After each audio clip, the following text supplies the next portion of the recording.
Hello,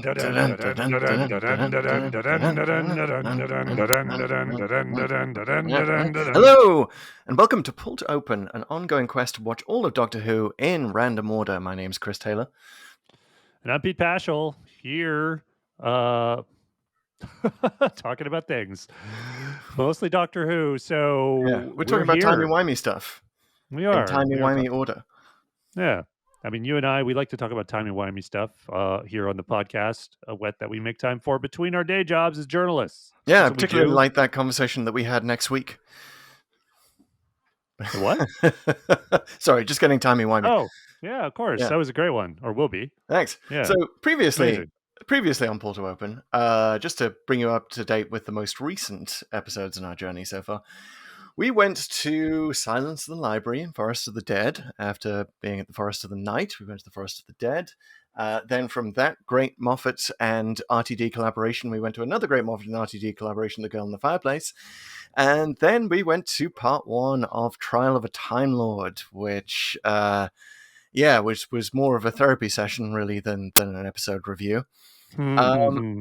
And then, amazingly, the Randomizer did one of the cleverest things I think it's done, and another one of those things that makes me think that it's actually conscious in some way. It took us from Trial of a Time Lord to The Deadly Assassin, the ultimate tale of the Time Lords. Yeah, you can't get much more of a Time Lord through line than those two. Yeah, and featuring the Doctor on trial, as I totally forgot until we watched it again. But we will get into that. But in the meantime, let's talk about how we're doing on social media and in our quest to get more reviews for the show. How are we doing, Pete? Well, it's coming along. We've had those 2 reviews last week, and those were amazing. We'd love to get some more. If you're listening, you have not reviewed the show, please give it a review. Those reviews really do help us reach more people, reach more ears, and really keep the show going. Now, we have on record said the 50th person, the 50th review is going to get a prize, but I don't think that's fair to reviews 1 through 49. So we're going to alter that so that basically we're going to pick at random. We're going to use the randomizer for this one as well. It has multi-functions, the randomizer. Ooh, yes. Someone within 1 to 50 will get it. So if you are review number, I'm not sure where we're at now, 10, whatever it is, you have a shot at that prize. And like I said, it's going to be nice. This is not just something you can just buy on Amazon. This is going to be, we're going back into the collection here. And I've been collecting Doctor Who paraphernalia for almost 40 years now. So it's going to be pretty good stuff, guys. So for those of you watching this on YouTube, you can see that Pete has a lot of paraphernalia on his shelves in the background that I look at every week. I'm starting to put in Easter eggs. And I think I might need to get this crick out of my neck. Oh, it's a Dalek! Oh my goodness! I did notice that earlier. That is Pete. If you're not on YouTube, Pete has the top half of a Dalek that appears to have just been severed. And not just any Dalek. Oh, you know what that is? I can't recognize it at this distance. It's red. It's also backlit. It's red. So that's a kind of a giveaway. And I'm sure there's YouTube. It's one of the Power Ranger Daleks. No, it isn't. It's actually I'm sure there's some fans on YouTube right now screaming, "It's the Supreme Dalek from Journey's End," which I think we saw again at some point. I can't really remember in some of the Moffat years or somewhere. Yeah, Asylum of the Daleks, maybe. It might have been all the Daleks were in that one. Yeah, or it might have. No, actually, I think it might have been the one after that.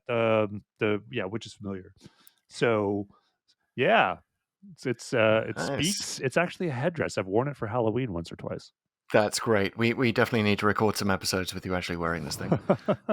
Guys, if on the 100th review, I will record an entire podcast in my Dalek voice. You have my promise. Oh my goodness! All we need are 100 reviews, and boom, it happens. Oh my goodness! That kind of reminds me. Have you ever seen the Dalek relaxation tape on YouTube? Yes. One of my favorite uses of the Dalek voice. So I feel like we'll have a nice, calming, relaxing, meditative episode with you doing the Dalek voice throughout.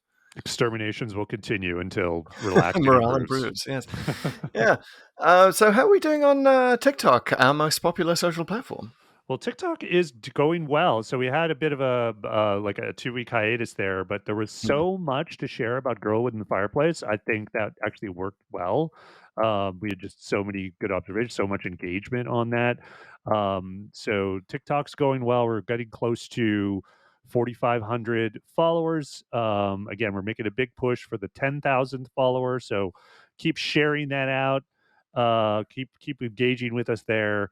That really helps too. TikTok, by far our most active social network. Obviously, we're at Pull to Open, all one word, mhm. and And people like uh, to get chatty in the comments, which I love. I never go to one of our TikToks and read the comments without coming away with some sort of edification or some new headcanon, something new to me that I learned. So we like to give a shout out to our favorite commenters. And who've we got for our top TikTok comment this week, Pete? that's right. So it's time for the top TikTok comment of the week. So um, we have one from the Girl in the Fireplace uh, comments, and here it is. It's from someone named Simon Neil Scott.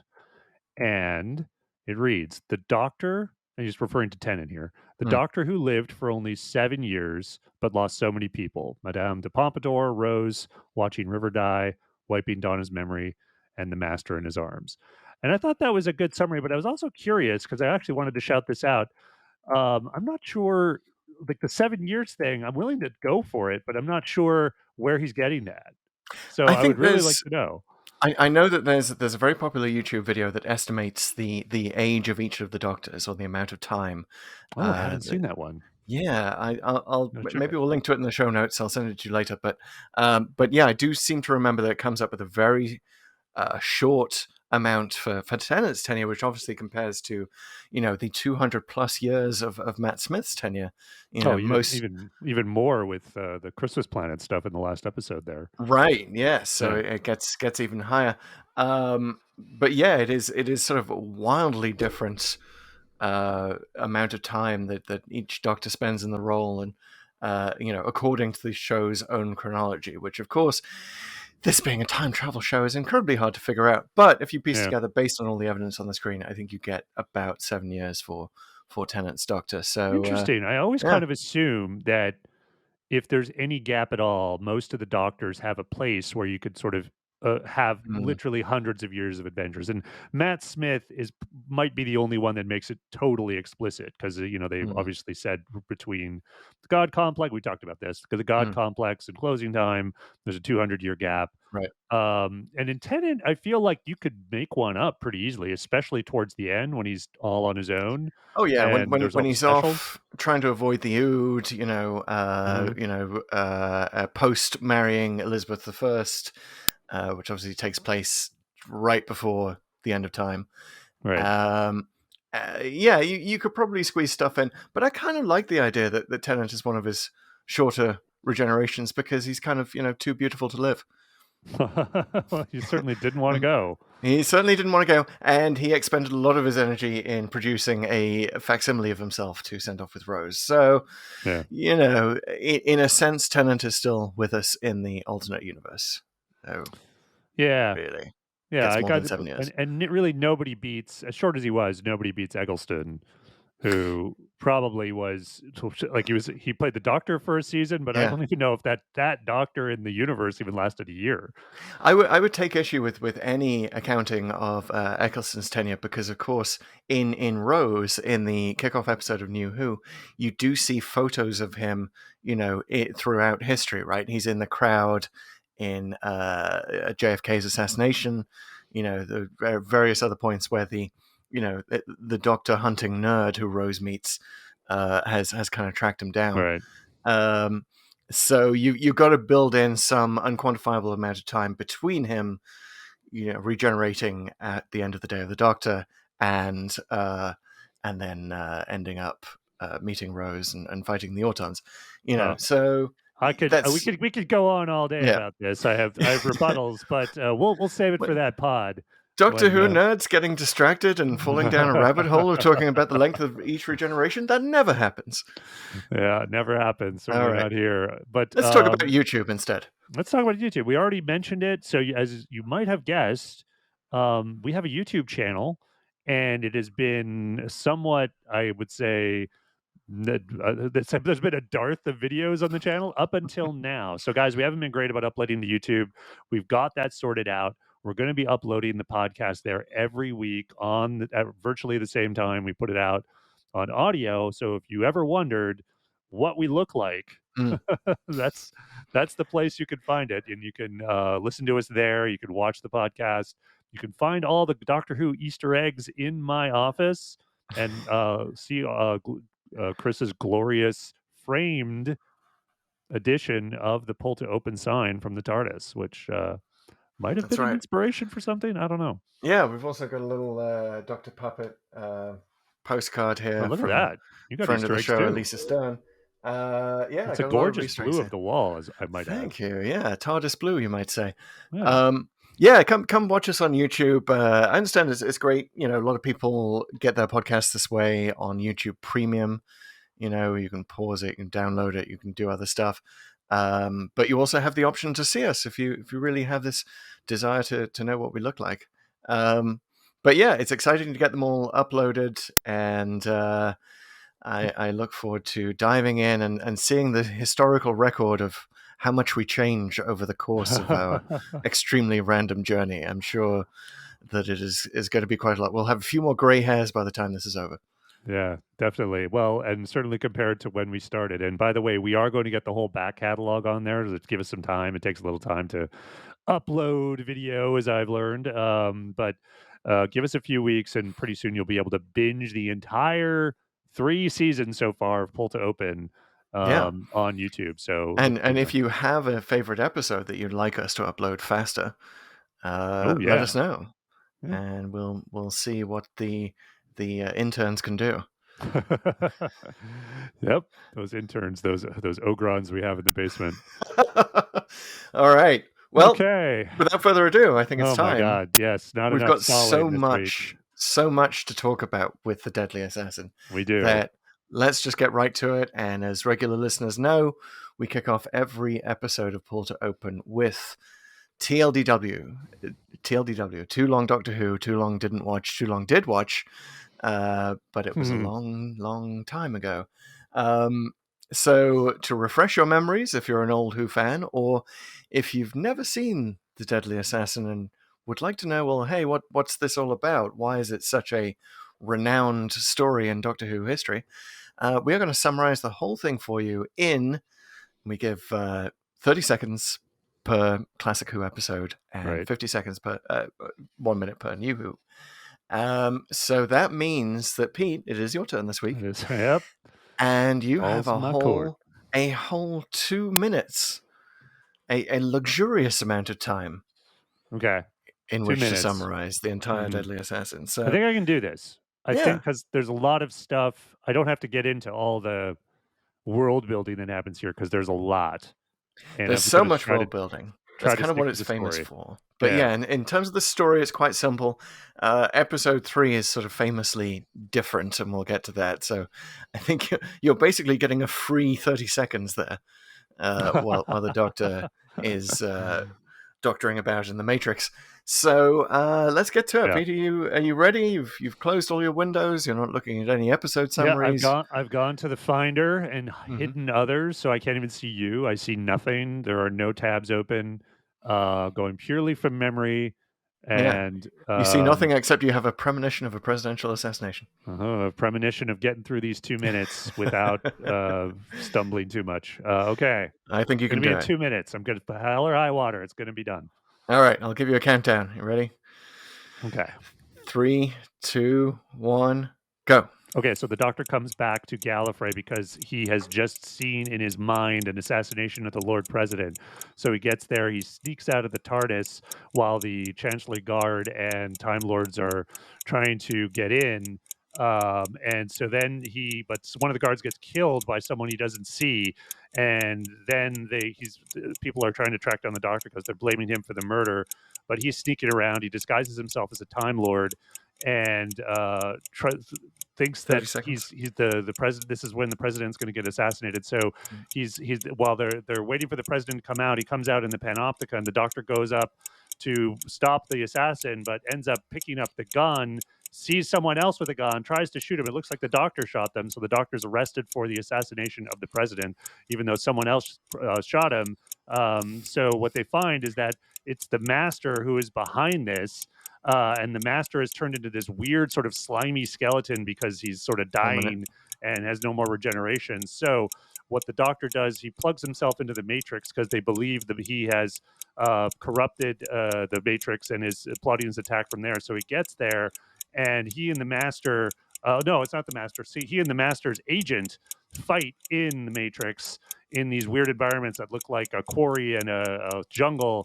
And the other guy, the doctor beats the other guy, and he dies. It turns out it's Chancellor Goth, who was going to 90 be the next seconds. president, and that guy dies. The master then tries to take the Time Lords of the power from the Eye of Harmony, which powers Time Lord society, and but he needs the sash of Rassilon to get it. So he gets it from the dead president's body, and the doctor lies to him about that sash being damaged, and therefore distracts him enough to stop the master. And then he gets kicked off Gallifrey. The master's ostensibly dead, but he's not. The master also escapes in his TARDIS just as the doctor leaves. Just about. Yes. Yes. I think you got it. Judges, Yep. I judges, think. don't get me Goth. I don't want him judging this. Get me a real judge. You know what I'll say in true Cardinal Barusa style is I'll give you 9 out of 10 for that. I'll take it. I'll take it. That's like an A minus, I guess. Yeah, you spent rather more time in the Matrix than I expected. So did I. Yeah. I had to correct myself, and then it was like what it looked like somehow seemed relevant. yeah. It's a quarry. It's a jungle. At least I didn't mention the clown. Oh God, the clown. Yeah. My goodness, the show really needs a trigger warning anytime it throws a clown in. That was definitely a scarier clown than we encountered in the God Complex. I remember being really freaked out by that clown when I saw it as a kid, and it didn't hit me as hard this time. But I was like, okay, what? It's like that's a weird one. It does. I mean, the reason I feel it deserves a trigger warning is it just completely comes out of nowhere. Like we've got snakes, we've got spiders, we've got jungle hunting safari dude. We've got a guy in a gas mask. We've got a weird train, and a clown. Like, where does that come in? I feel like those gas mask guys might have inspired the Doctor Dance's Empty Child stuff because it definitely got some vibes, and it's always scary. Like it implies war, it implies disease. Certainly, the fact that you can't see the person underneath, it's all very, very, very freaky. Well, while we're talking about that, let's deal with episode 3, which is sort of famous in a lot of ways. First of all, it is kind of the most dialogue light episode of Doctor Who ever. Right? It's almost this kind of weird dream that they were going for. Philip Hinchcliffe, the producer, kind of said, this was his 3rd season. And he's like, why not? Why don't we try something different? There's like lots of shout outs. There's the plane attack is clearly referenced to North by Northwest. Right. There is actually a plane that was used in Indiana Jones and the Last Crusade as well. That very same plane. Oh yeah, the biplane. Still in service. Yeah. I remember that. Well, but the yeah, exact same plane or the exact same type of plane? The exact same plane.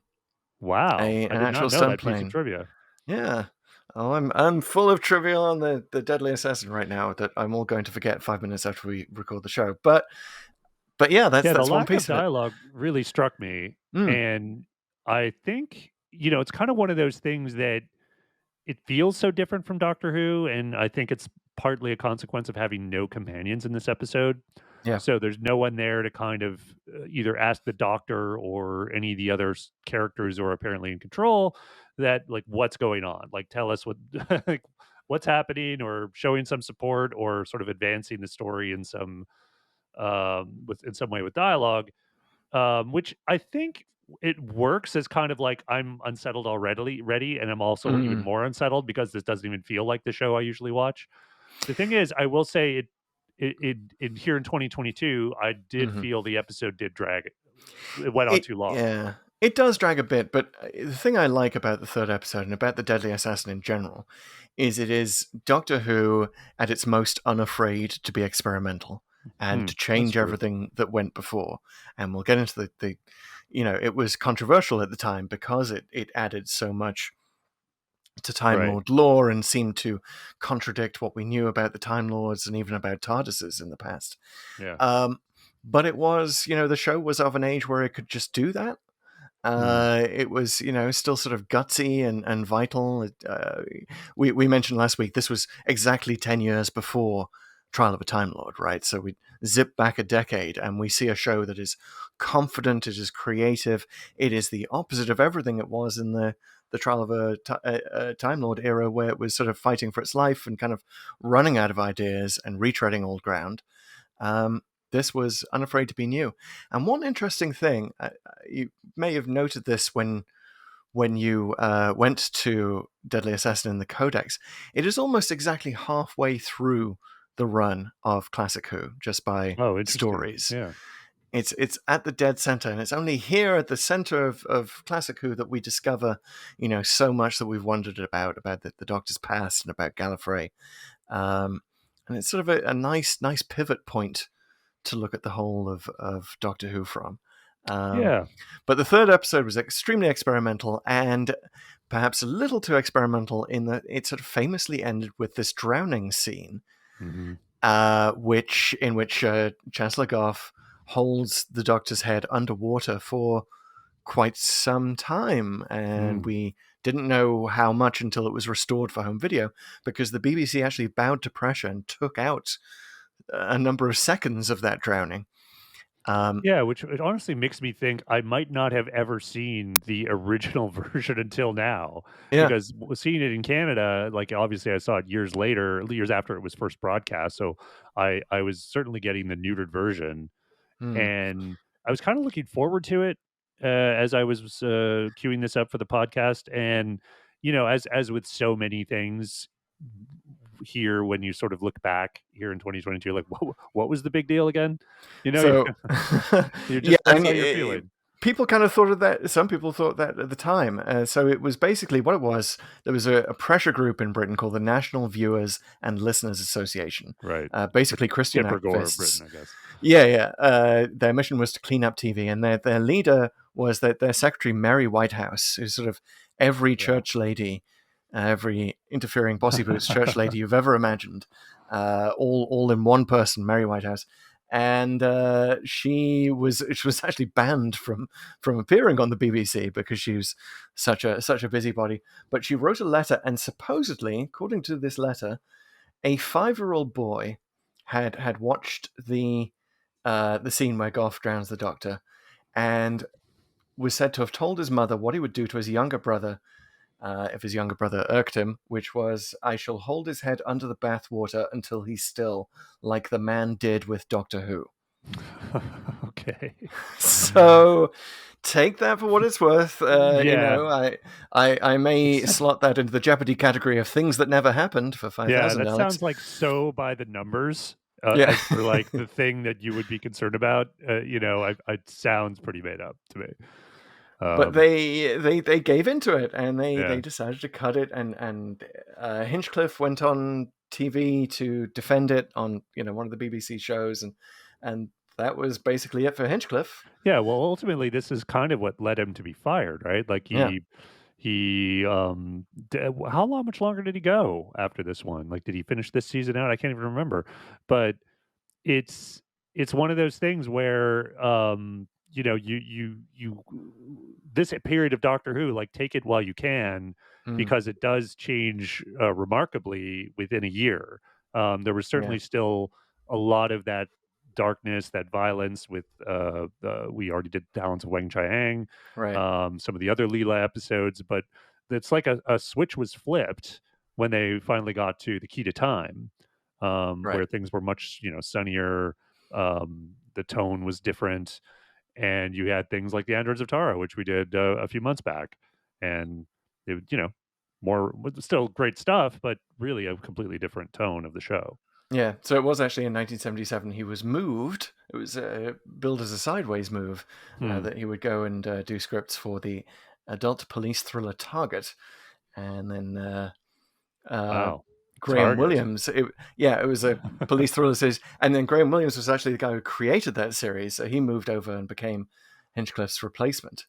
So yeah, and Yeah. it was definitely this was the prime mover for that, and we could have had a lot more Philip Hinchcliffe without this particular story. So yeah, a pivot Well, point in more ways than one. I had heard that Tom Baker was had I forget what the phobia is, aquaphobia. Basically, he was had a fear of drowning. Huh. So when he did this scene, he was very he was not acting, I guess, as he was Wow. struggling. Um, I had no idea. That's sort of it's of a piece with what we learned about Inferno, right? That the Pertwee had a fear of heights. mhm. So this just seems to be a thing in Doctor Who. You take the thing that your Doctor actor is most afraid of, their Room 101, and you just insert it into the script. Yeah. Um, I didn't quite get I gotta say, and when they resolved the cliffhanger in mm, episode 4, mhm. it kind of looked to me like Goth just sort of stops. And Yeah. I kind of was like, "Well, wait a minute. Why like, why are you stopping?" You know, is he dead? Did you check? Wouldn't you wanna kinda keep holding him down there until you're sure? You being that a that is murderer and a kind of bad guy? the episode 4. There is kind of a theme throughout the episode.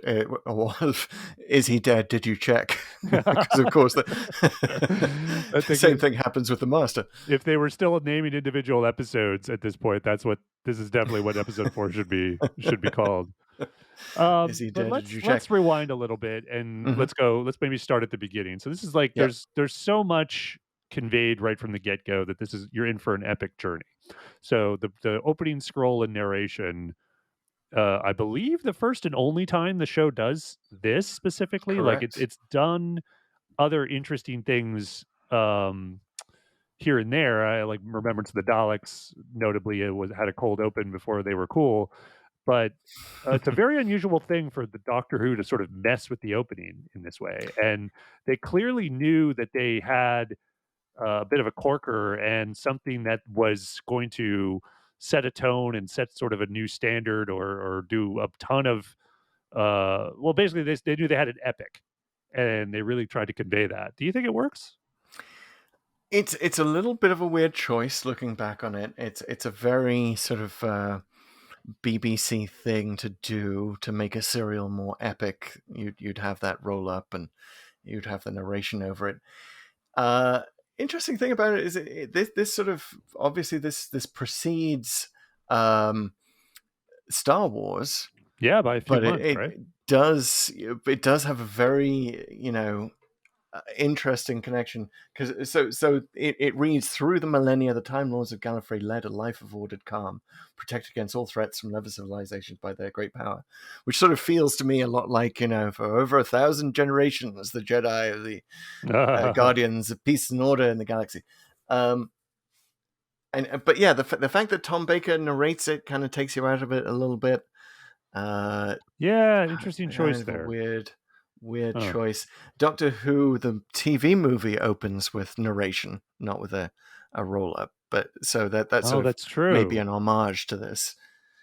Um, Yeah, it was an interesting choice. I feel like to some extent, from what I've heard in the background anyway, Tom Baker, it's hard to knock him on this, but he did sound like he was getting a little arrogant in the role at this point because he thought that the companionless episode was a good idea because yeah, he could lead the show on his own. That's kind of what he felt, and I don't know if that's a reaction to anything personal with any companion. I'm sure he didn't have any issue with Liz Sladen, who was the person before this, but to my who knowledge, could have who an could, issue right? with Liz Sladen? So Um, like, you kind of almost think like, what are you doing, man? I think that's the show is you with lovely assistant, and yeah. yeah, I don't Well, know. Tom Baker, love him. I mean, love him to death. I don't know if you've heard Who is the or read Who is the Doctor, his autobiography. Um, No. but you definitely get the sense of kind of a loner, kind of a Hmm. solipsistic guy. He loves being in the spotlight and all of that. But as often happens behind the scenes with people who do that, like once they're off stage, they're very sort of weirdly loner-ish, the way you wouldn't expect. So he did say to Hinchcliffe and to Robert Holmes, who's the script editor, um, why do I even need a sidekick? Uh, I can just talk to myself. Literally said that. Can't I talk to myself?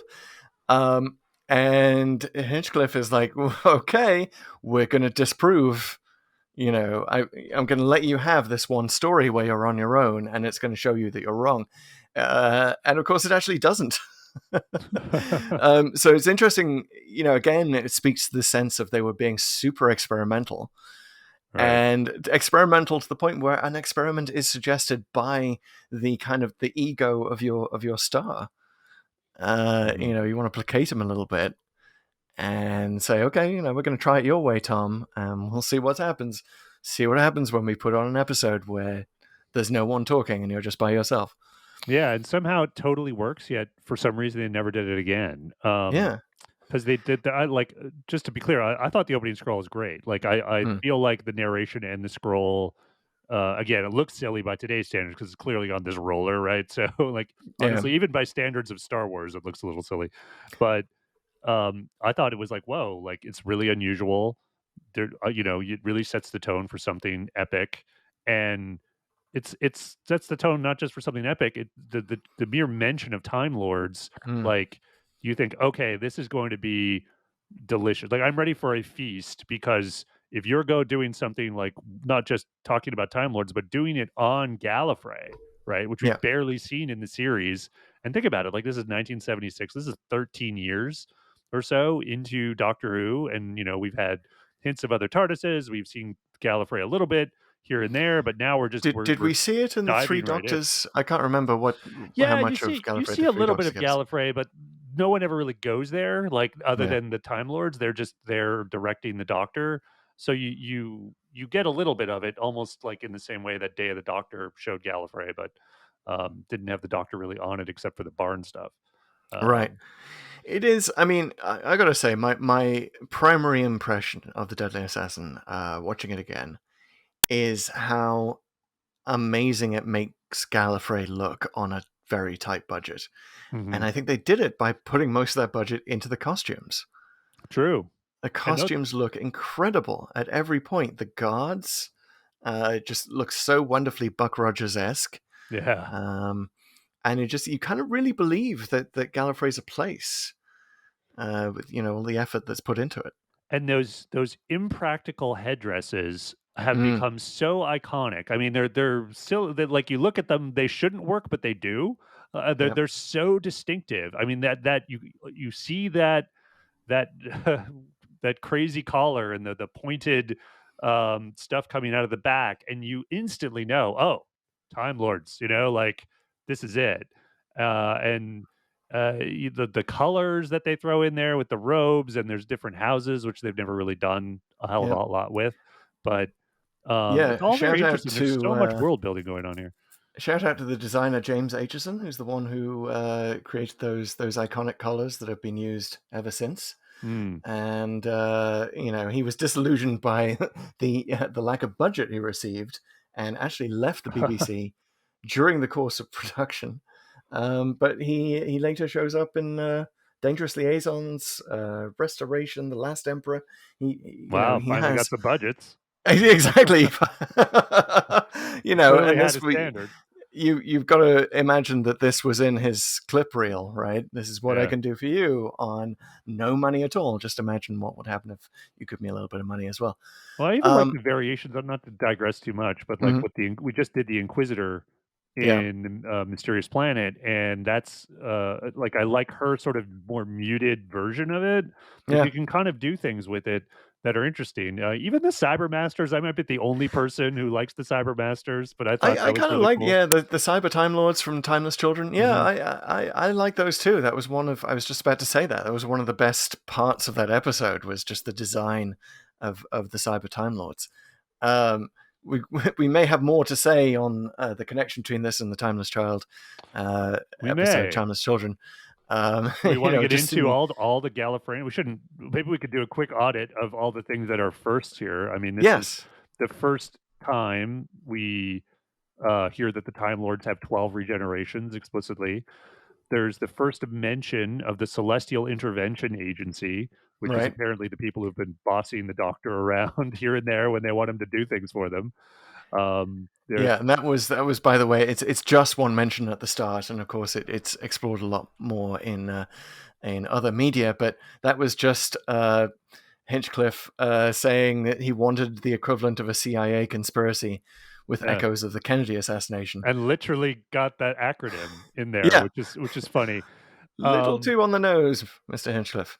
yeah, I like the idea. Like it sort of solves the contradiction of the Time Lords do not intervene Hmm. except when they do. Yeah, Because they're constantly telling the Doctor to do things when they're like, "Well, we're strictly non-interventionists." So even though we don't hear about them, I kind of get the need for this from a yeah. show perspective. They show up everywhere, as we know. They were in Terror. There's a Time Lord in a bowler hat in Terror of the Autons, right? We've been Mhm. there. Randomly showing up on Earth. There's the Time Lord that appears in Genesis of the Daleks, telling the Doctor, oh hey, by the way, you got to go off and commit a little bit of genocide. Um, There's the time in Attack of the Cybermen, yeah, and there's not a Time Lord there, but they talk about, oh, the Time Lords would surely send someone to stop the Cybermen from doing this, and it's like, well, they had someone just looks at the Doctor. I think it's a cryon, like, hmm, mm-hmm. maybe you, maybe that's why you're here, bro.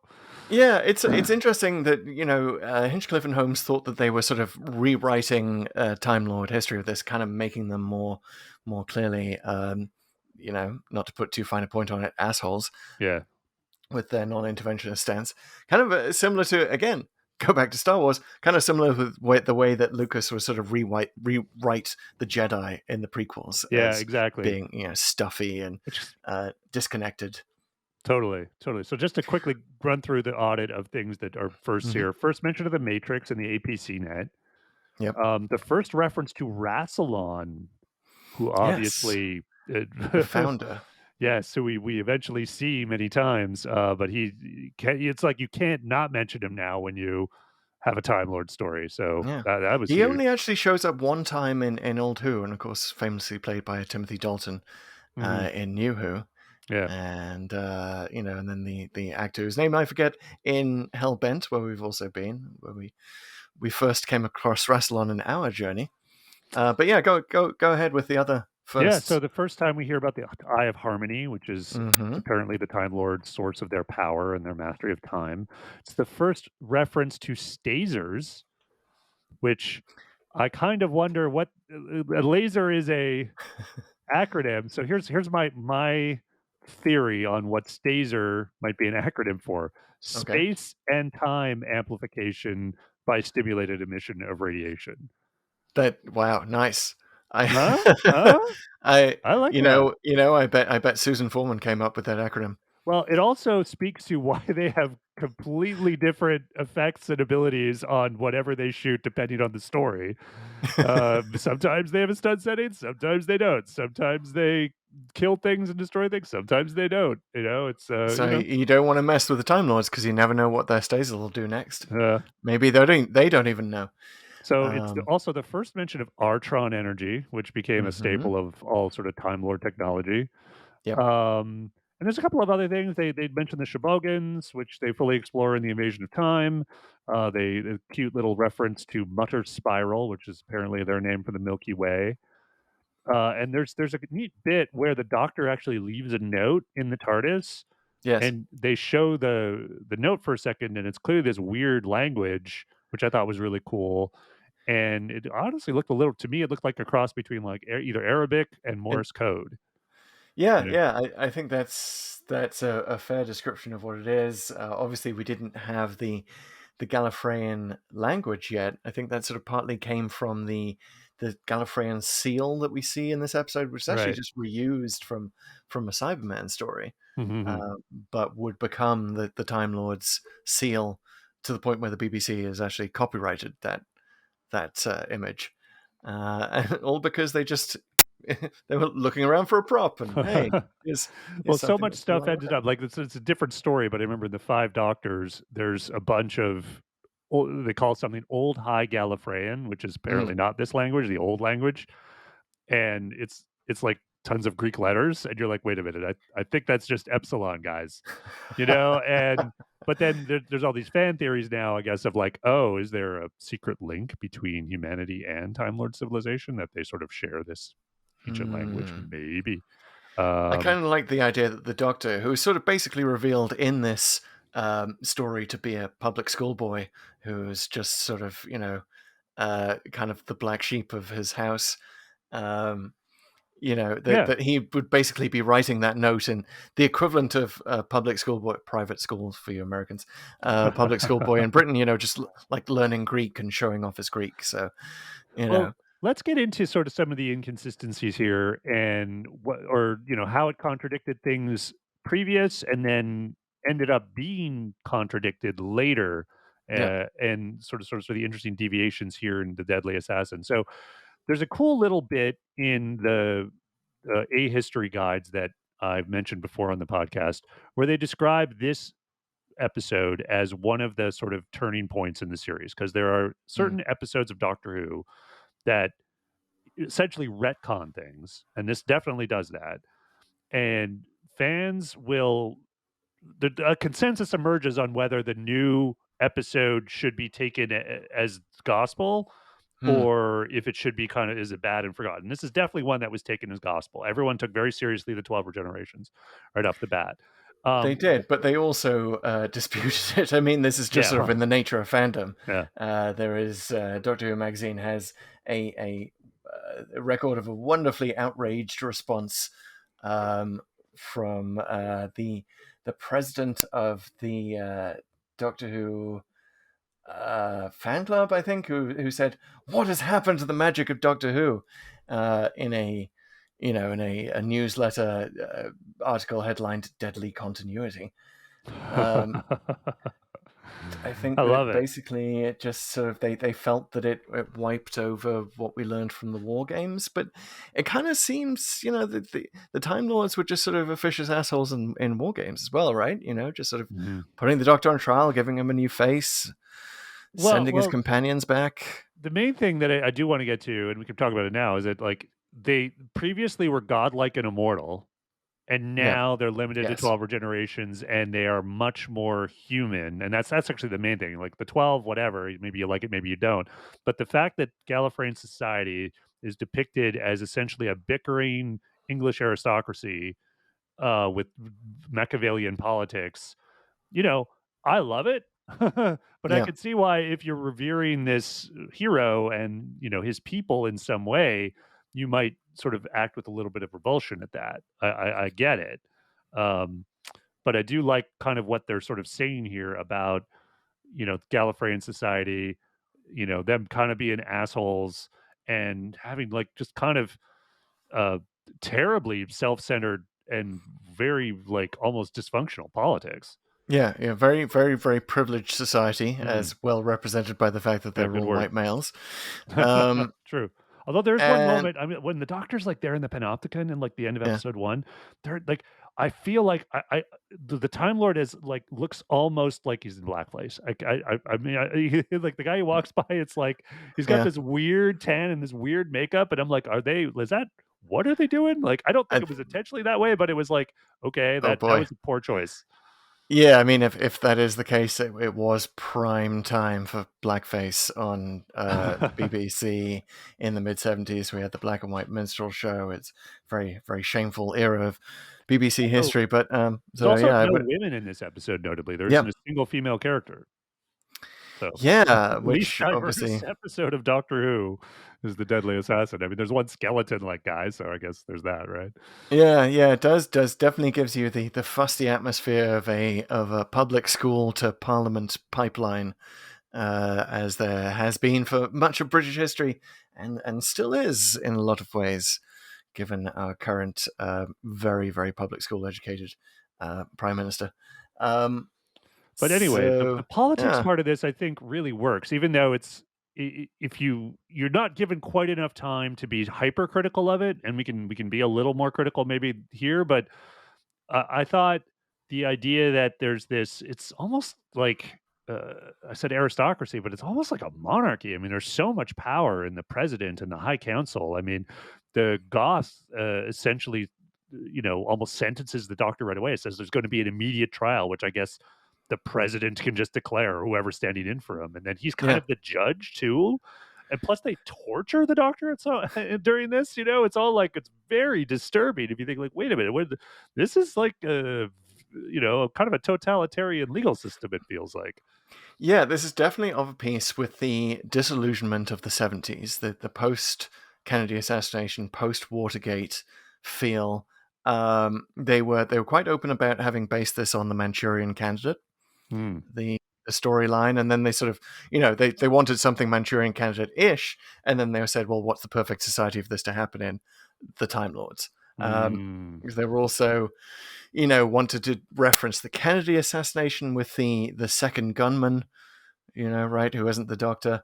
It's Right. very similar to the parallax view, which came out in 1974. Actually, interestingly, I don't think you could get away with doing this today, because episode 1 of The Deadly Assassin was broadcast, I think, on actual election day, 1976, Oh election day in the wow.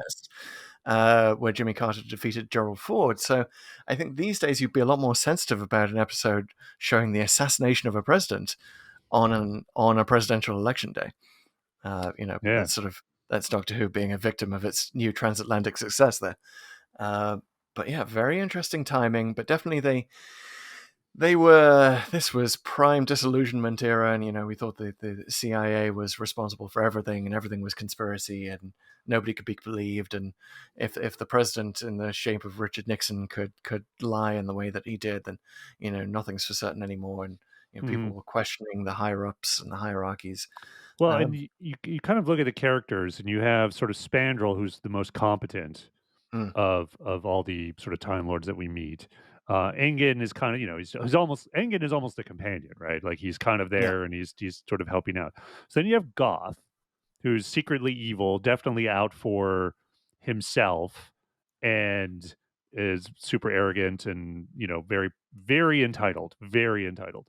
yeah, Um, but I would say that the person who I sort of delight in the most in this sort of weird political menagerie is Barusa. Like yep, that guy steals every scene he's in, and his cynical politics, it's just dripping from his dialogue, where he states that, oh, he's told all this stuff happened, and he's like, no, no, we're gonna rewrite that, and the story we're gonna tell is that Goth saved everybody. yeah. So He get on board. totally retcons it. He Yeah. totally fake newses it, and there's this, that is sort of the ultimate cynicism right at the end, and even the Doctor accedes to this notion that, oh, you have to create a hero and you have to create a villain, and even participates in creating the official Time Lord biography of the Master, Hmm. right, to make him more villainous, even though the Doctor is sort of like, as he always has been with the Master, a little more sympathetic, a little more understanding of who he is and what he's been through, as a fellow renegade. So yeah, Mm. it's fascinating. I kind of, we've talked about weird political setups before with the androids of Tara. Yeah. Do you remember when the king has to actually get to his coronation, otherwise someone else can Yeah. intervene? He's Well, got to be on you know, time. exactly. He's got to be on time, which makes you think. I think I even said during that episode, like, if all that Trump had to do to prevent Joe Biden from becoming president was just like stop him from getting to the Capitol, Make I sure his think. Uber got lost. Yeah, I think presidential elections would be a lot different. And again, here, apparently, we learn that if you just assassinate the president, Hmm. then as Goff can just sort of jump into his position temporarily and take charge of things. You kind of feel like that would have happened before. We have this dialogue Right. between two Time Lords who sort of say, oh, there was a chancellor who lasted for 500 years, not these 100, 200 years that we get these days, and they're sort of lamenting about the good old days. I don't think there would have been any good old days if this were the actual setup.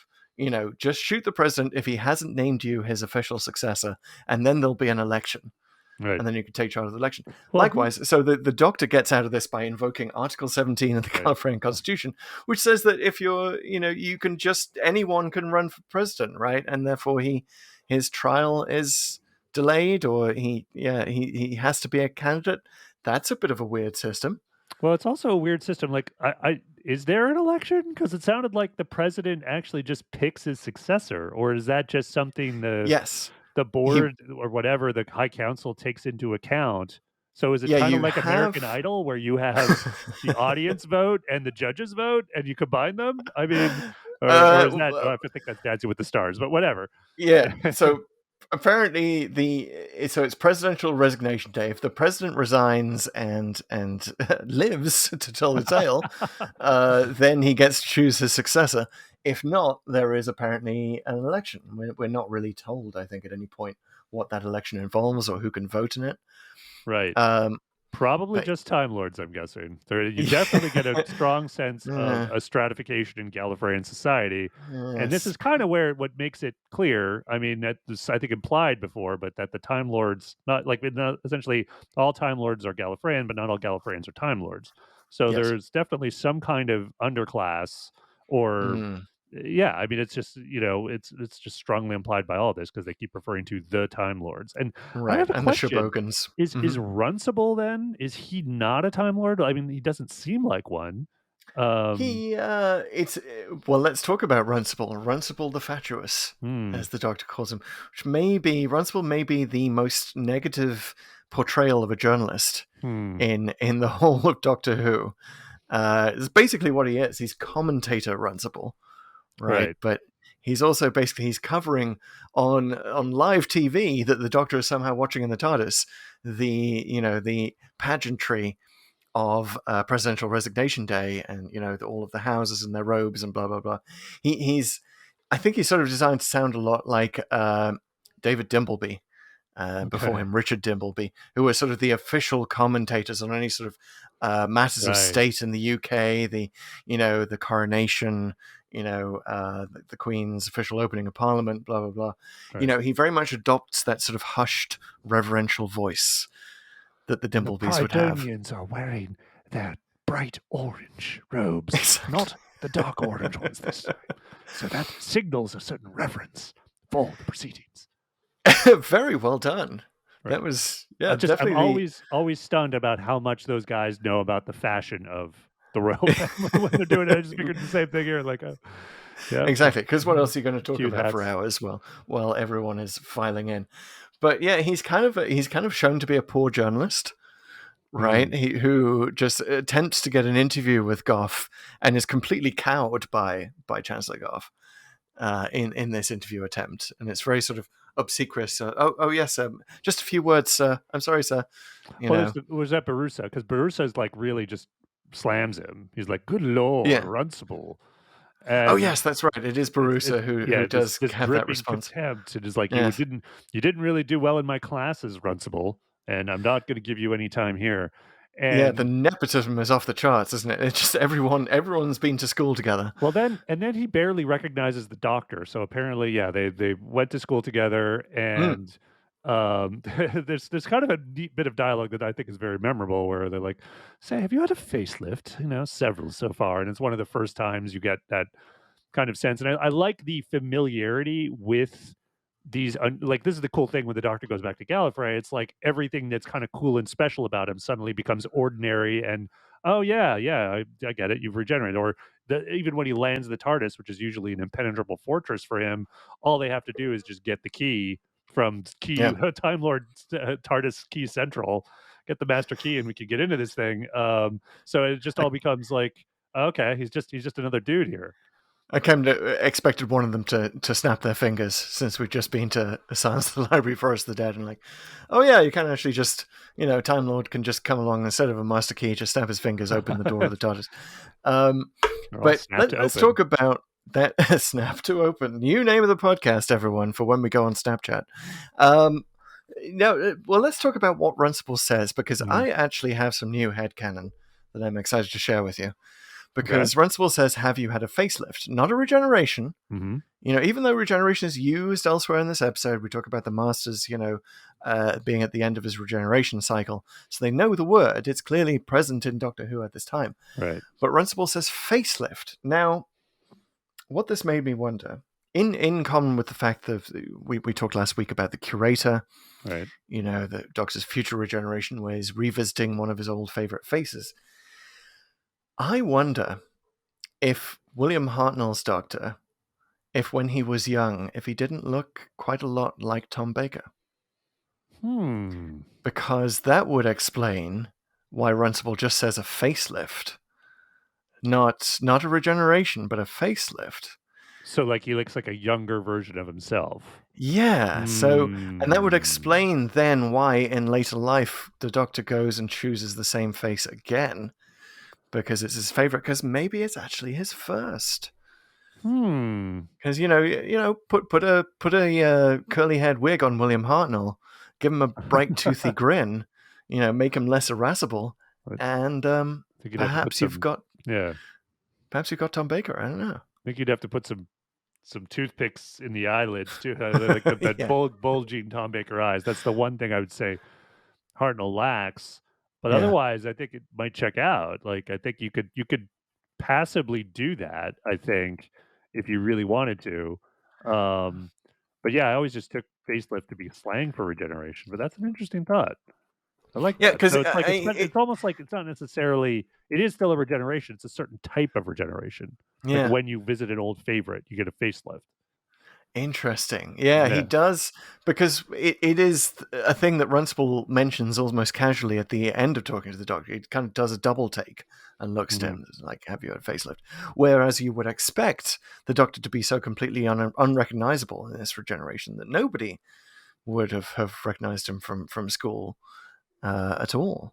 Right. Well, but they do, so it's very interesting. I think we have to deal with it. I also like speaking of recognizing the Doctor, one of the things about this episode I found interesting, which seems to contradict everything before and actually since. But what I really liked about it though was that the Doctor isn't even known. Like Spandrel doesn't know who he is. Engen doesn't know who he is. Goth only knows who he is because the Master tells him. I mean and we could talk a little bit about Goth and whether he's the same guy from the War Games, because it's a little bit unclear. But it's like I like that he's not like this massive figure in Time Lord society at this point, and in which he later becomes, and kind of was before even. It seems like he's the one renegade, the one dude that they have a thing for.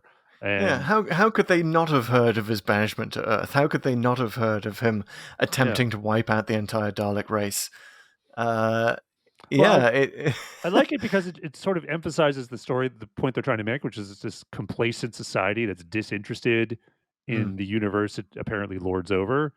I also just like the idea of the Doctor not being that special in a sort of predetermined way, which I think puts the onus on the character in the writing to make him special. So, in other words, like he's just a regular guy in an antique TARDIS in on Gallifrey, but we know as viewers, like he's not. Like what makes him special is his cunning, his personality, the fact that he has all this experience, and he shows that in this episode. So yes, he actually is an exceptional Time Lord, but not for some reason that like whether he's the timeless child or whatever, or the Lord President. He's just this guy you want around when there are serious universe-threatening things afoot, as there often are.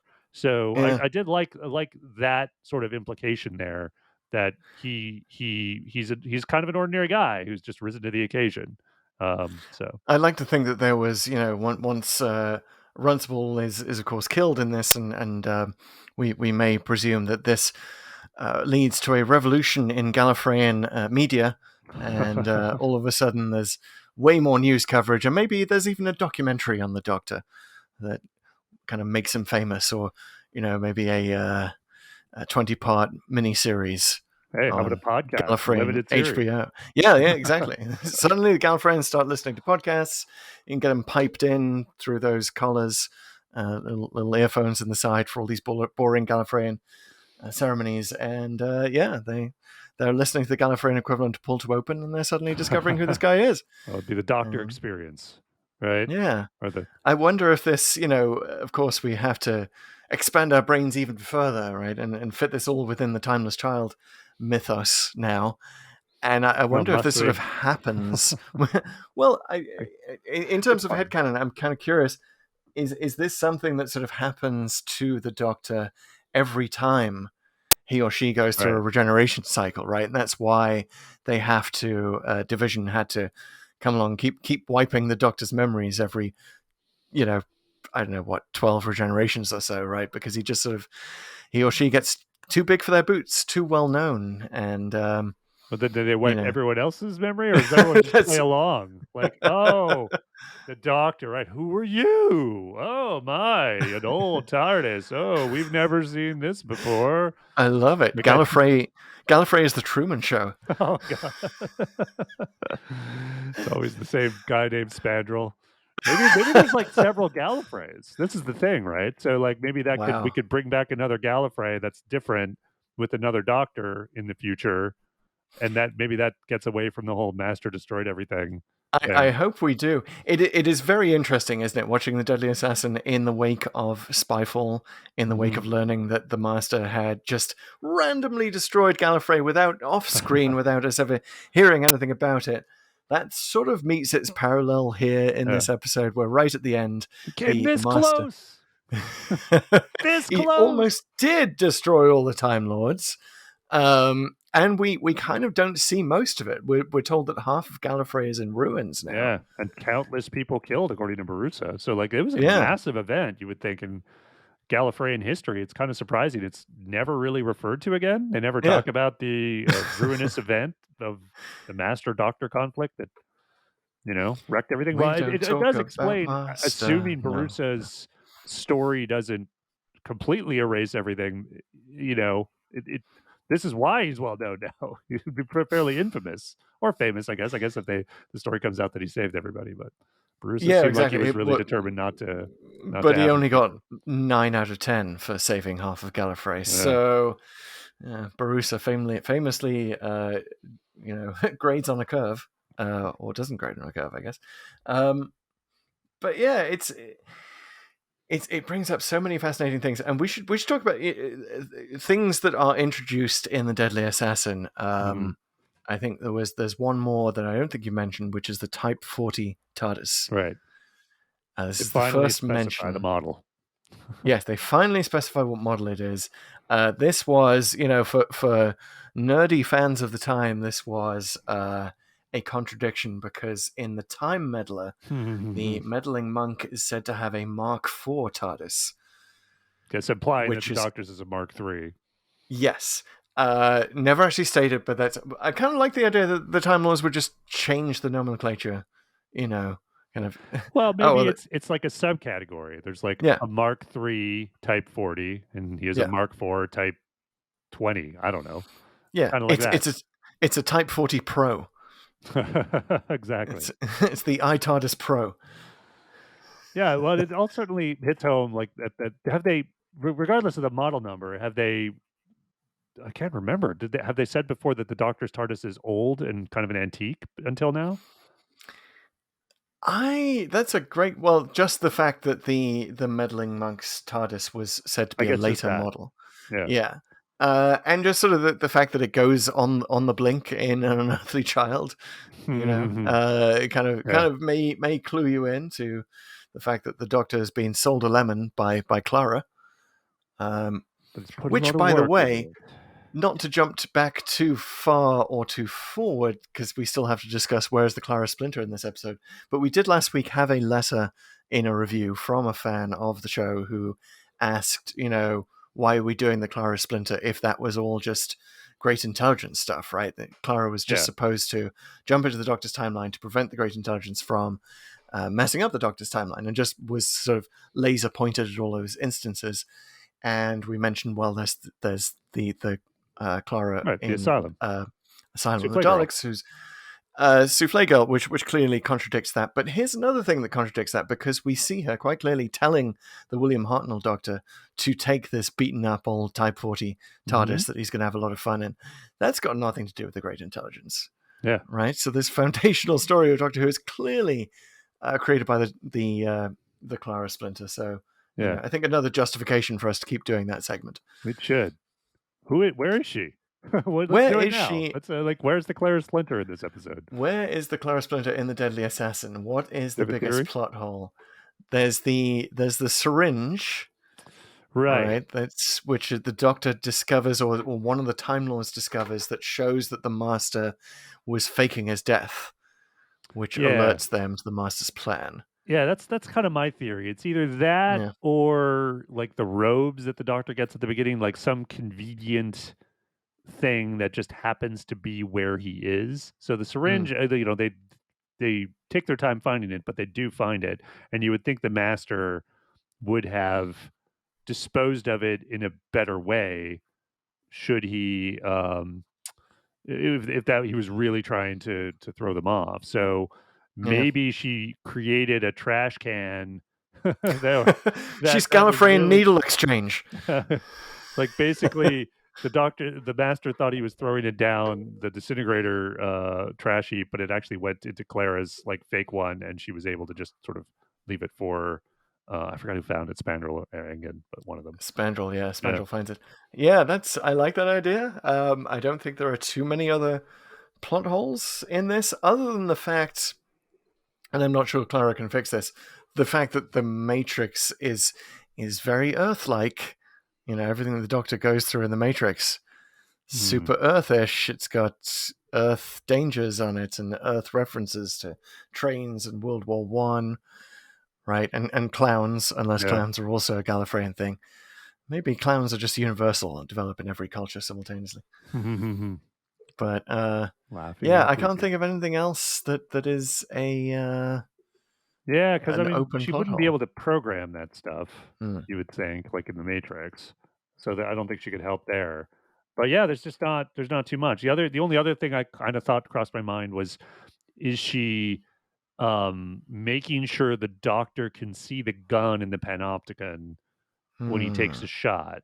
I don't know, like she'd have to have sort of pretty detailed knowledge of what's going on there and what that the sights are off or whatever, which she might have. But like making sure that the doctor can see it, maybe she's just holding back some one of the Time Lords from uh blocking his view. So I don't know. Yeah, Could be. well, she obviously can't act in any above the above ground sort of way here, because she would be immediately called out as not being a white male member of the Time Lord elite. Yeah. Well, yeah, I mean, I don't know. clever disguise. You could Maybe she's just sort of off screen at this point, having a tea and sympathy session with Romana, hmm. and kind of slowly talking her into the idea of becoming the Doctor's companion. Some years down the line. Or she made sure he got that cash and carry at Constantinople. So it was like, made sure that hookah pipe was ready, and so that he would Yep. have it in the secondary control room. Because man, there sure is a lot of smoke in episode 1, I gotta say, like I was going to say, maybe she's in charge of the dry ice on Gallifrey, yeah. There you which go. just appears to be everywhere. Uh, Hey, that's one thing fans speaking should of complain. creepy atmosphere Mhm. stuff, what did you think of the Halloween Mask Master, as I've started calling him? I really like this version of the Master. I have to say, I Me do. too. I fast forwarded to, like, I went to Keeper of Traken to see the later version of the same Yeah, it's not monster that good. they did, right? It's not good. Yeah. It's not the same as sort of the creepy giant eyes, the skull like face. It is definitely the most visually arresting form of the Master, and the fingers are sort of gross and disgusting. You definitely get the sense of a ruined creature.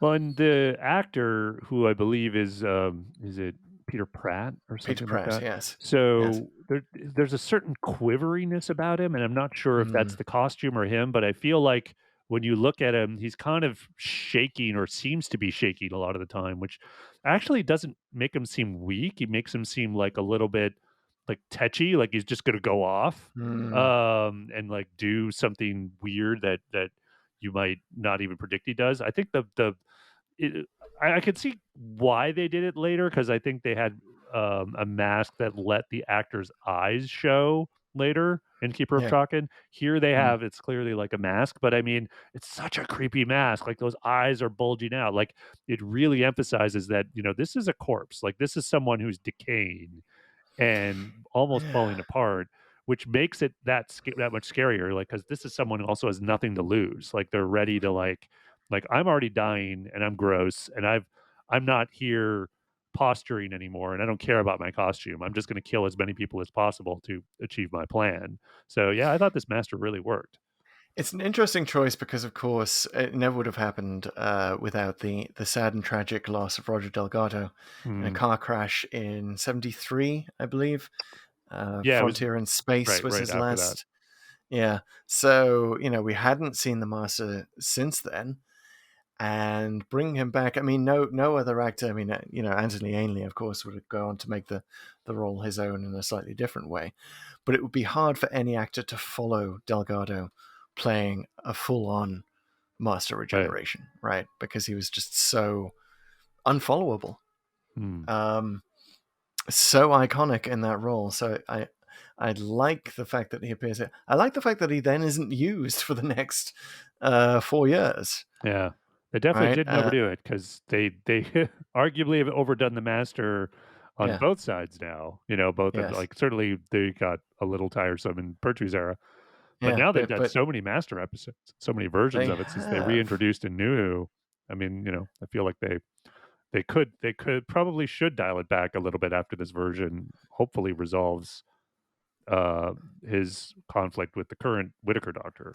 But But it's sort of interesting. By the way, the reason he wasn't used anymore after that is Graham Williams wasn't a fan of the Master, of the character of the Master, hmm. and thought that it was Doctor's got many villains. Why not use one of those again?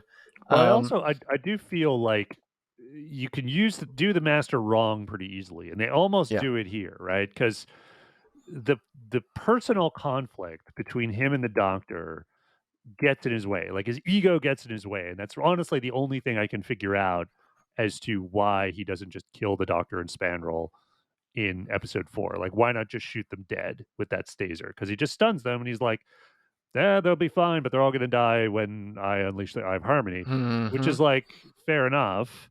You could have done that a little more efficiently. Like you could have just got it out of the way. I don't see what the difference it makes if that's your intent.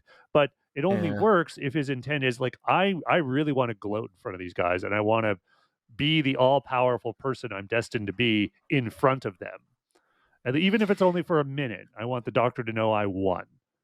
And Yep. that worked. I wish it was a little more explicit here because it's like like I guess there's enough dialogue for me to hang my hat on that theory, but that's where I really like things like when the new series, like the epic Sound of Drums trilogy, Hmm. where you kind of see a version of the Master winning, and he loves just humiliating the Doctor day after day. That's what he lives for.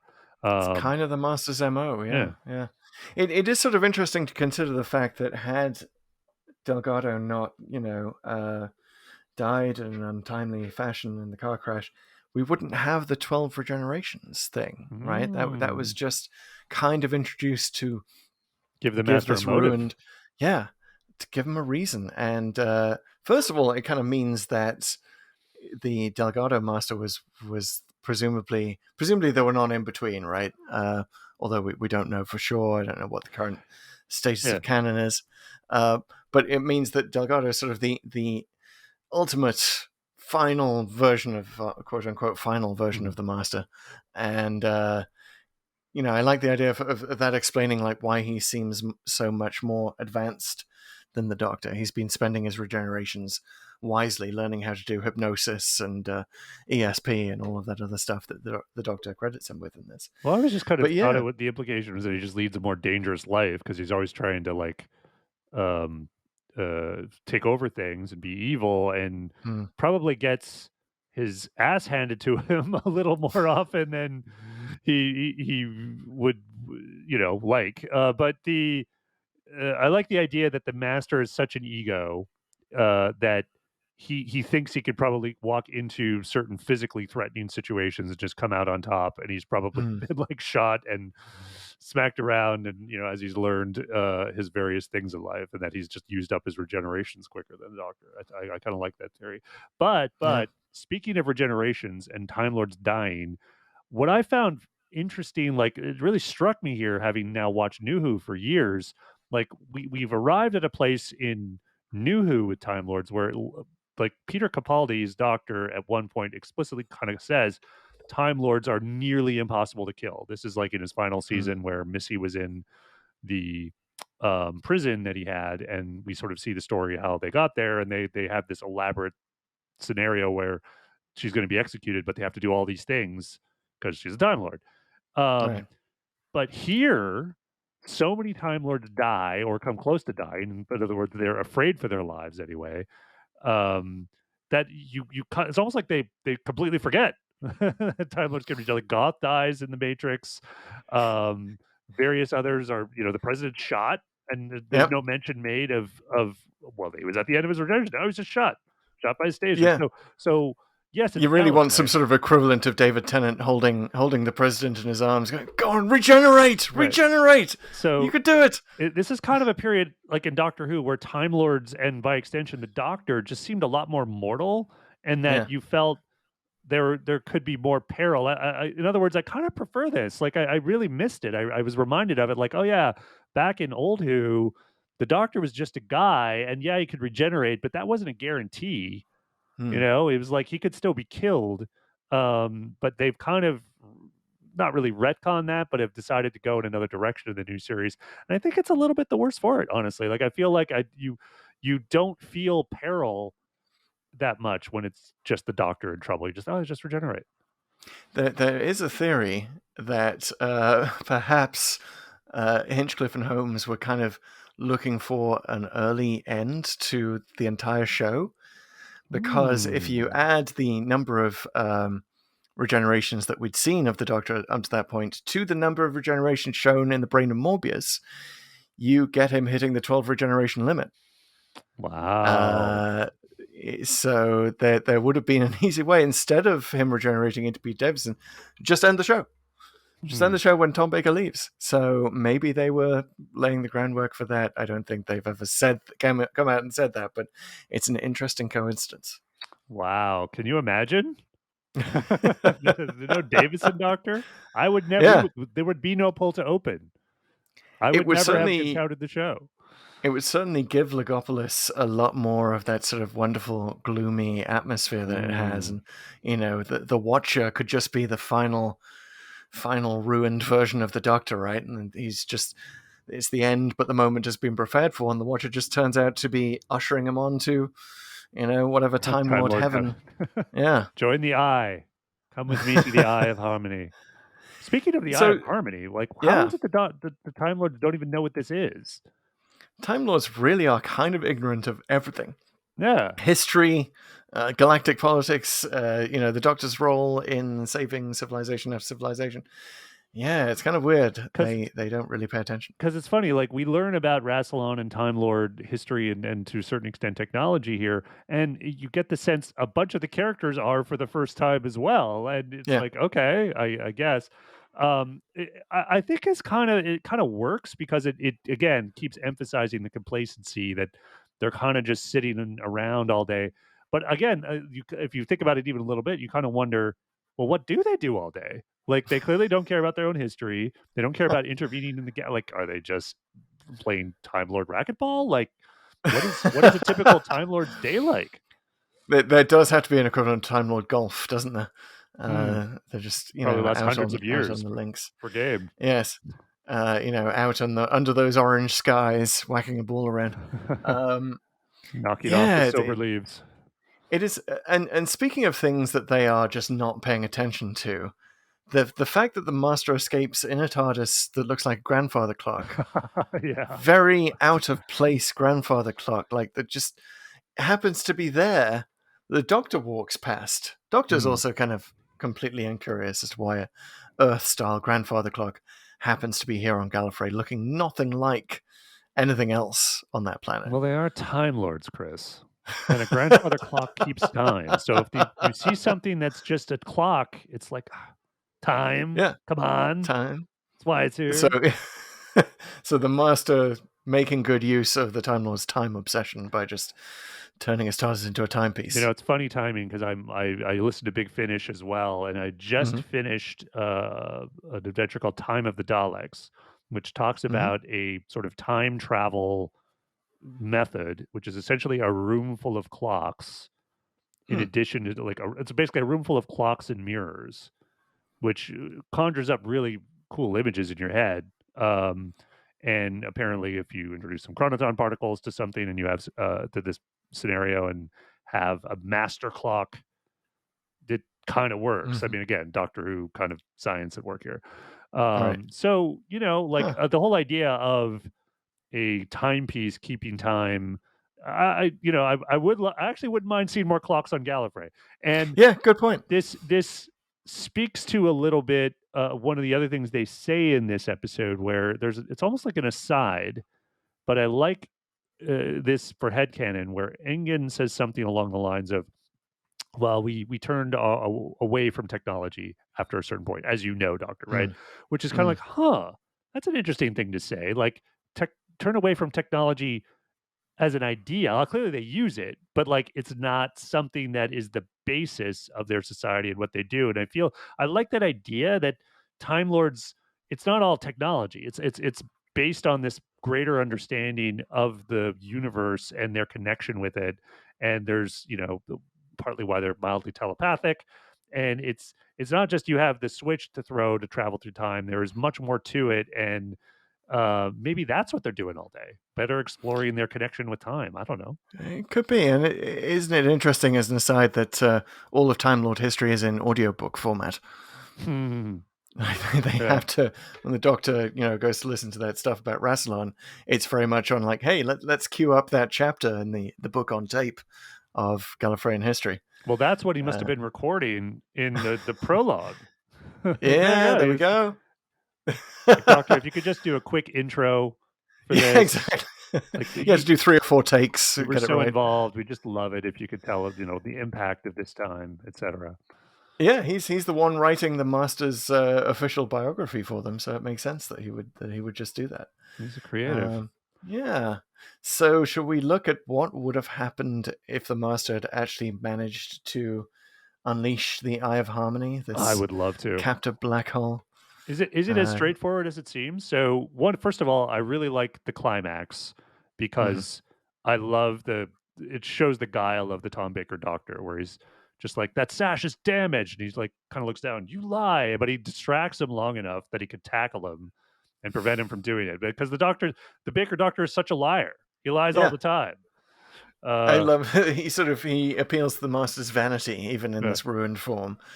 It's like, oh, what's that? You got a bit of ketchup on the sash just right there. Look. Oh, made you look. Yeah, so that worked for me. But assuming he doesn't do that, or if the master had actually killed him with the staser earlier, Mm. um, so the master wins and opens the eye, destroys Yep. Gallifrey, gets a Yep. new regeneration cycle. The Doctor dies, dies, because that's what happens to Time Lords in this episode. Apparently, yeah. And so the Yeah. master is now ruler of the cosmos. Am I I right? like to think maybe by the way that dry ice is there to inhibit regeneration, and that's its purpose. Ah, And they just sort of use it for all official ceremonies because there's take it in, nothing worse than lads. messing up a presidential resignation day than someone just sort of falling ill and regenerating and stealing all the attention for themselves by doing that. Well, it makes as much sense as the oh god, it went out of my head. But it makes as much sense as anything else in this episode with the, you know, killing people and just lack of regeneration. I'm here for it, but they definitely forgot about it. Yeah, they did. So maybe the Doctor dies. Gallifrey's destroyed. The Master becomes Master of the Universe, and you got to think that the Master would actually prefer that the Doctor stay alive because what is a villain without his antithesis? And we've seen this throughout the relationship of the Doctor and the Master. They really kind of need each other. They are each other's nemesis, and they kind of like it that way.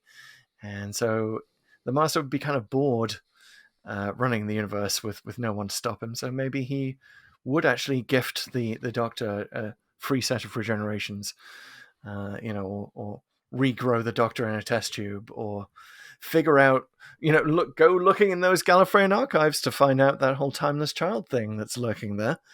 Mm. deep in the Matrix that no one has apparently ever discovered before. I like the idea of Um, the master recreating the Doctor and then that yeah. being his downfall again, and it's Yep. sort of in the same way that the, monks had the simulated, um, Earth timeline, and the Doctor within that timeline warns the real Doctor. Yes. Like, I like that idea because you'd think the master would try to set it up in such a way that he would win every time against a recreated Doctor, and it'd be essentially be like a snow globe version of that conflict, but somehow that snow globe version of the Doctor he has reverses some temporal thing in the real universe and brings himself back to save Gallifrey and defeat the Master for real. That would be huge. I just wrote it. Love it. Do it, Big Love it. Yeah. Finish. Do it. Once again, Big Finish call Um, all right, so that's what happened if the evil plot succeeded.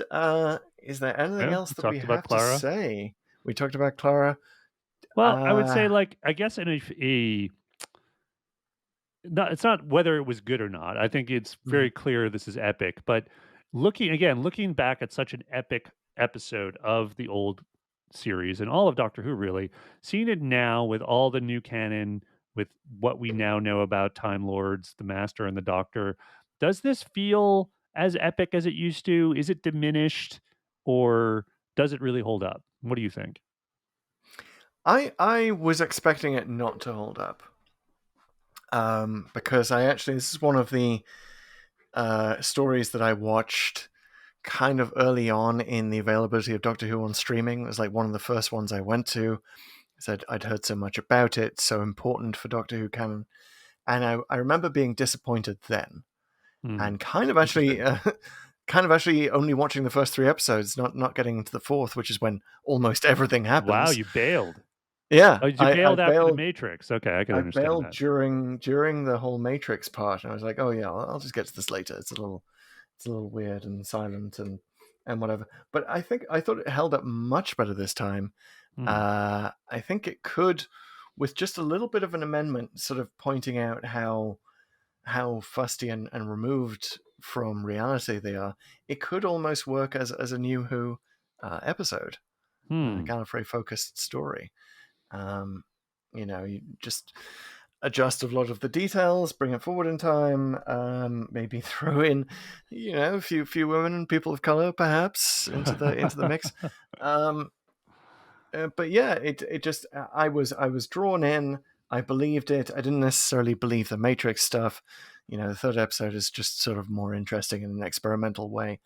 But as for the Gallifrey stuff, I was into it, and once again, got to give a shout out to the costumes and the sets for making us believe.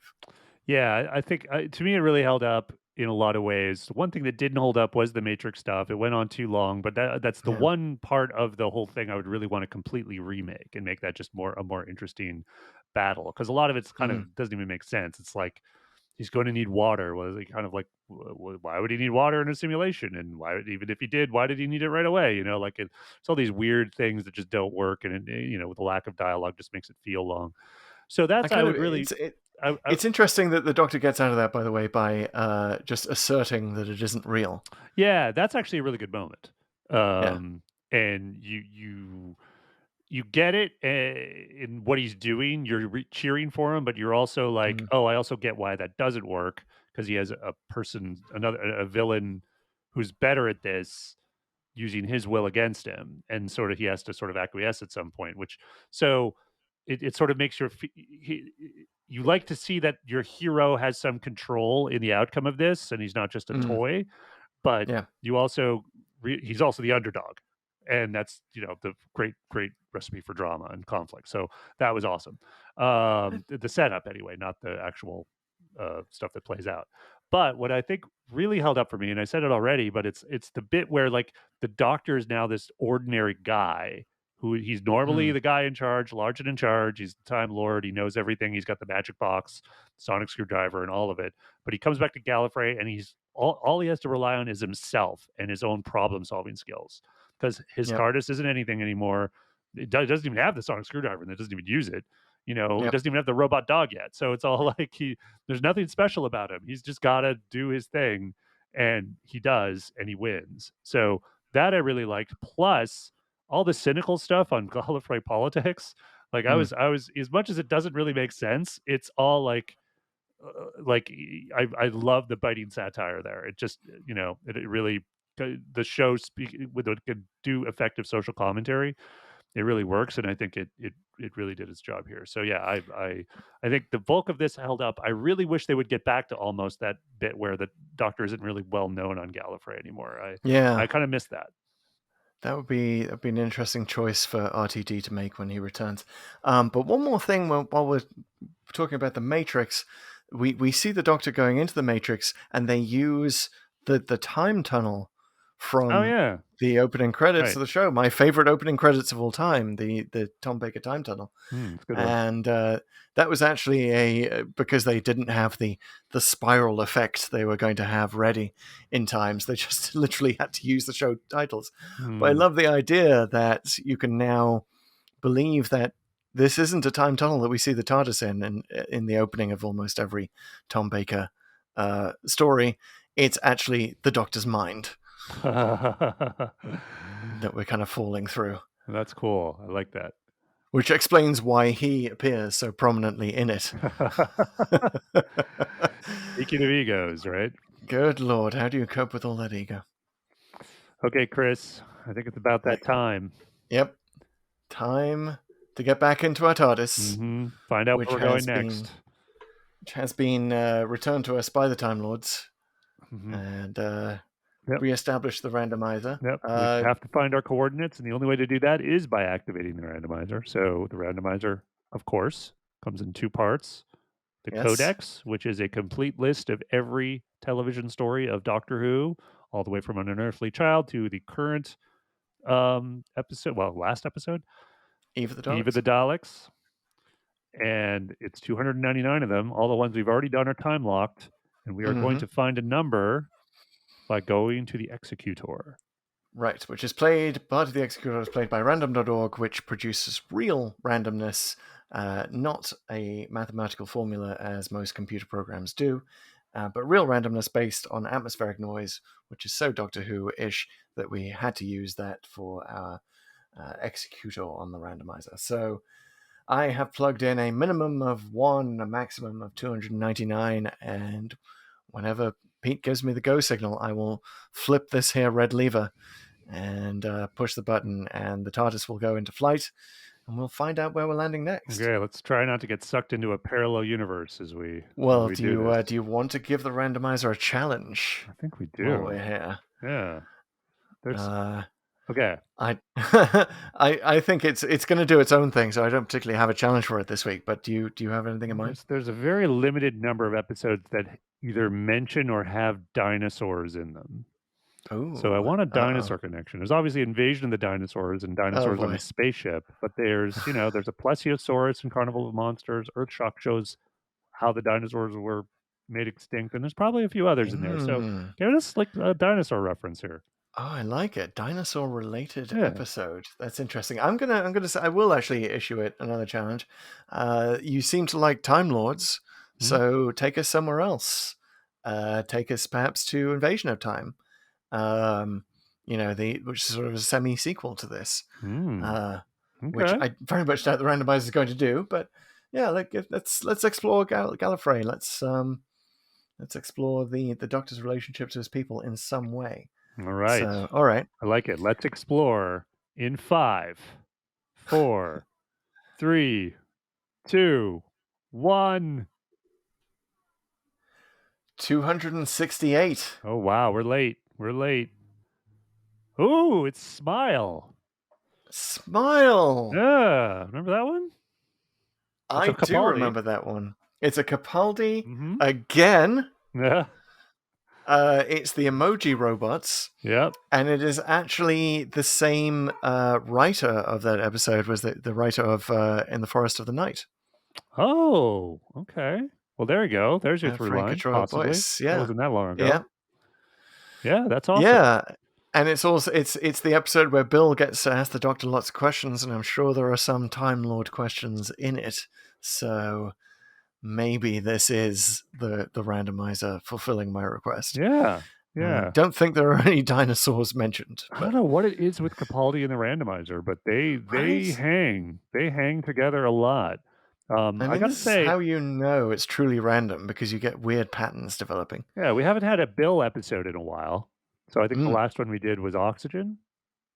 Yeah, that Yeah. was our one and only Bill episode so far, I believe. We did Pyramid at the End of the World and Lie of the Land as well. Oh, So correct, yeah, correct. but Yeah, we've actually done a lot from yeah, Bill's I mean, tenure. I gotta say, Capaldi's companions were both very good with Clara and Bill, and that the Mm. pairing of that Doctor, they're usually it leads to some good stuff. So yeah, I'm looking forward to this one. This will be great. That's cool. I was so sure that was going to be a time-locked number, but we still haven't Hmm. actually encountered that in all of our travels so far. We've not hit the same number twice. Did we? I think we did it. We had to spin again. We did? I think it was like early on though. So I don't know. As we upload to YouTube and you guys binge, let us know when we Yeah. did the time lock. It was Please let us little know our time own ram. history. It was like, when the pirate planet was materializing around something and the Doctor was at the same time. Okay, never mind. Deep cut there. Well, we'll just say that, like the Time Lords, we are completely clueless about our own history. So please We've let us know, Pull to Open fans. gotten bored and complacent, but I'm glad you haven't. And thanks for listening, guys. This is Pull to Open, the podcast. The podcast. You should subscribe if you haven't, because that's what you do with great podcasts. You should also tell your friends about them. You should also leave a review. You should also spend lots of time subscribing to us on all the platforms, which include Pull to Open, the account on TikTok, Twitter, and Instagram. We're at Pull to Open 63, and YouTube now. Go to YouTube, Google Pull to Open. Google. Use the search engine within YouTube, which is also owned by Google. So Google Pull to Open podcast, and you'll find us. And if you keep subscribing there might be an easier way to find us. We just got to get to 100 subscribers. Indeed. Well, I'm looking forward to it, and we will see you next week for the next episode of Pull to Open. In the meantime, don't forget to smile. See you next time.